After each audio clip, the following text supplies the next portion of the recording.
Bible తెలియజేస్తుందంటే నువ్వు అనుకుంది జరగనప్పుడు కూడా నువ్వు ఇంకా ఆనందించాలి. నువ్వు అనుకుంది జరగనప్పుడు కూడా నువ్వు దేవుని యందు సంతోషించాలి. సార్ మీకు అనుకున్నట్టే చెప్తాను, మీకు అర్థమయ్యేలా చెప్తాను. ఎగ్జామ్లో పాస్ అయిపోయినా దేవుని సంతోషించు. నీకు ఇంటర్వ్యూలో సక్సెస్ రాకపోయినా, రిజెక్ట్ అయినా కూడా దేవుని యందు సంతోషించు. నువ్వు అనుకున్న ప్రపోజల్ రిజెక్ట్ అయినా కూడా దేవుని యందు ఆనందించు.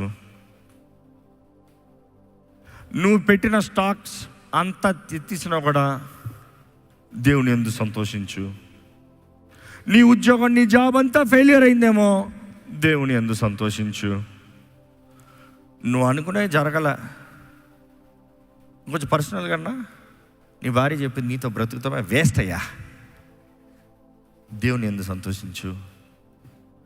మీ ఆయన అన్నాడు నువ్వు నన్ను సంతోషపరచావు, పర్వాలే, దేవుని యందు సంతోషం ఉంచు.